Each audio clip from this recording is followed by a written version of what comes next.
Hello there, this is Rom Wills coming back at you with yet another video. Playa Problems. Yeah. You know what? I know I talk about players, Max, the game, Mr. Goodbar a lot. And, usually I talk about it from, the perspective of how they're contributing to some of the problems out here in relationships. That's good, though. That's good. But I'm going to tell you what, from another perspective, from my personal perspective, maybe not the perspective of a nice guy, but from my perspective, those Bamas are hilarious, man. Man, they are entertaining. Because some of the stuff that you witness and some of the stuff they do, you just sitting there with your mouth open like, did I really just witness what I witnessed?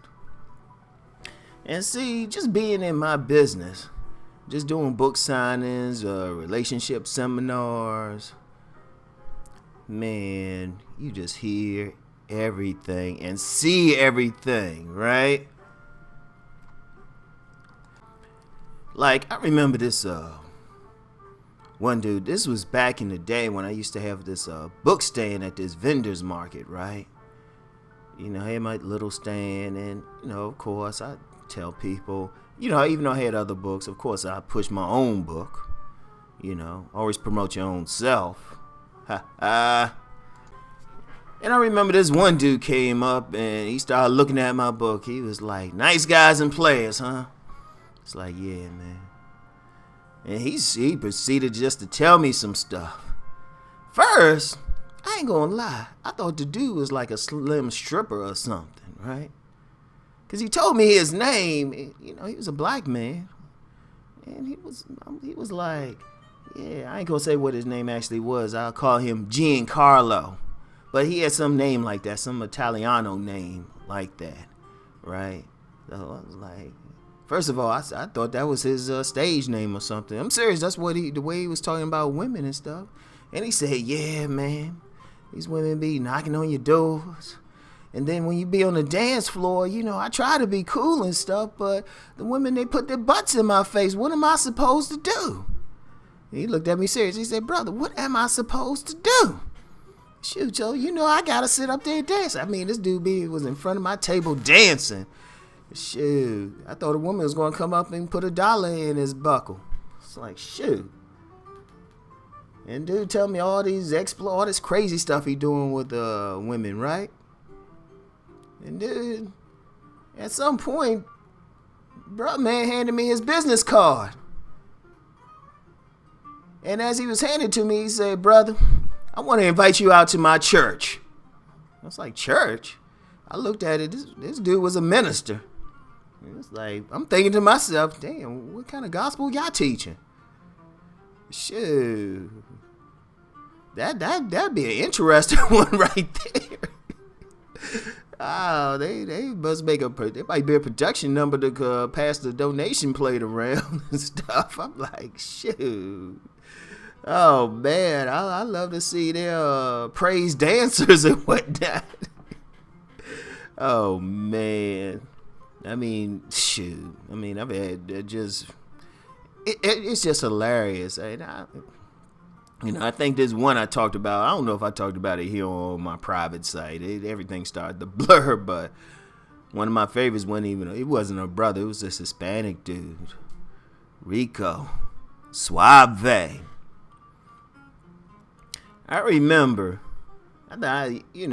bear with me if y'all heard this one, man. But it was some true shit. I'm up there signing books, chilling. It was in this mall in the D.C. area. Kind of a ghetto-ass mall, too, right? Anyway, I'm sitting there chilling. All of a sudden, it was kind of like, because I had a few people at my table with me, They had the ex-wife there chilling with me. A couple other folks. All of a sudden, and I swear, y'all, I swear, I wish I was making this up. It was like we started hearing some music, some theme music. And this Hispanic dude came walking up, and that dude had charisma dripping off of him. It was like a spotlight was on him, man. You almost thought we were on a reality TV show. And I mean, this dude came walking up. This dude looked almost like a caricature. No joke. He had his head looking like $100 haircut. Had on a silk shirt. You know, he had on some slacks. Had on those Italian joint shoes. My man walked right up to my table. He picked up my book, right? And see, on the back of my book, Nice Guys and Players, I say, are you a nice guy who has trouble dating, right? And then, but I also say, are you a player who can get every woman except the one you want? My man picked it up, looked at it, and he said, this is who I am.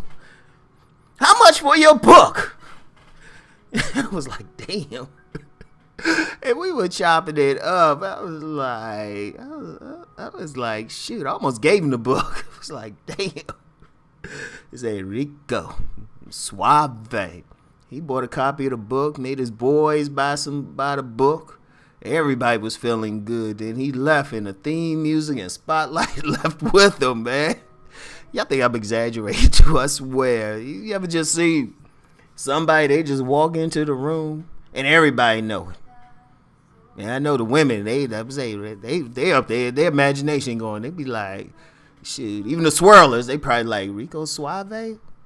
Hey, brother, Ron, we need to contact you. You keep up with him? Oh, man. And you just see some crazy stuff, because I remember one time I've been there to identify where this happened at, but there was this dude Player, right? Even though he was married and stuff, and you know he felt bad because he cheated on his wife constantly, man, and you know he actually thought he might have had some serious psychological issues, right? And I don't know about all that, but women would go crazy. I mean, they would throw it at his ass. There was this one woman, right? She wanted to give him some because she heard the rep. She heard his rep, and she was a nasty old girl. She one of those women just look nasty. I remember one of my boys saw her and say, you know what, she looked like that type just being a threesome. You know? She got into it with, she wanted to fuck this dude. I mean, there's no nice way to say it, even though he was married and stuff, and he was trying to be cool, but she was trying to hand it to him. Because that's one thing about players. They don't have to work hard for shit. True players, women throwing it at them. That's the game. That's when you at the highest level of game, y'all. If a woman is going to throw it at you. You hear what I'm saying? If she going to throw it at you. That's when you at the highest level of the game, right? Anyway, check this joint out, right? She, this other woman wanted to give him some. And, of course, he didn't really want to mess with her. And, of course, she got into it with dude's wife. She came back up for part 2 to fight dude's wife. Guess who she brought for her backup? Her husband. And I'm seeing this, I'm like, damn, you couldn't write this. If you wrote this on a sitcom, a TV sitcom, you'd be like, nah, that's too implausible. But she about to fight a wife, a man's wife, over the wife's husband, and brought her own husband as backup. And he just chilling, and I'm sitting there watching him. I'm like, you know, we didn't use the simp word back then, but that's what applies. And I'm like, damn, dude, what kind of relationship you got? I mean, I already wondered that because she'd be wondering about dick sizes and shit. That nasty girl, man, she'd be wondering about dick sizes. She's talking about some basketball player and shit that she had hooked up with. Said he was hung like a horse. She looked at me and said, hey, Ron, you got a horse dick too? I just looked at it. See, I ain't one of those dudes. My shit nice and comfortable size. It's proportioned to the rest of me, and you know, the shit works. All right. And I say, nah, I ain't hung like a horse, because the dude she was talking about was about, 6'10", like 280 and shit, proportionally muscular and all that. I was like, nah, that ain't me. In fact, it's a professional basketball player, former. I ain't gonna mention what the name was. But dude was a pretty big dude. But I was like, no, I ain't competing with it. I mean, this woman looking at me one day. She was like, I bet you got something to work with. Yeah, I bet I got something to work with too. Nah, but that shit just happened. You just have it. I mean, like I said, Playa Problems. They will have you laugh. It's like, I know some of y'all be like hating the players and stuff. Like, don't hate them. Laugh with them. Like, I know one dude, he's trying to get out the game and stuff. I mean, I remember that dude told me one year. He said one year, he said, Rom, I did pretty good last year. I only fucked 28 women. I was like, oh, okay. Try to keep that to yourself from some of those guys who, get that ration sex from their wives. You don't want to say that around there. And he was proud one time. He gave me a call and said, Rom, man, you know what? I'm down to 6 women. I was like, okay, bro. He was a trip. He was a good guy, though. He was a good guy. He kept inviting me to church, too. So, look, you know what? We talk about church women. Y'all want to see some players? Y'all go up in a church. If you see some dude who dressed all fly, got his hair right, got the suit right up in the church, he probably stroking all those women that are in the church trying to exorcise their stank demons. All those ones who did all the stuff with bad boys, now they trying to get right with Jesus. Shoot, because some dudes, I know a lot of dudes, they got some problems going to church, even if they Christian, they because they know the minister's a pimp. Oh, I'm sorry. Hold up. I'm not gonna say that again. I don't want to insult pimps like that. But they know the minister's on some player shit, right? So, a lot of dudes don't want their women up in there. Even though their women, can run around, fix a plate for the minister, but, be microwaving something for their husband. But we're not going to talk about that one today. But yeah, you get some dudes, they slick. They be like, shit, looking at the women in the church. I'm like, shit, let me join the church. I remember I was young and stuff, my early 20s and stuff. I'd be going to a mall or something on a Sunday morning, and I drive past this one church, and all these women coming out in miniskirts and stuff. Man, I almost joined right there on the spot. But anyway, that's just me cutting up today, y'all. But seriously, don't get mad at the play. Just sit back, get some popcorn, and chill out. All right? Because trust me, they're hilarious. Anyway, I'll talk to y'all later. Peace.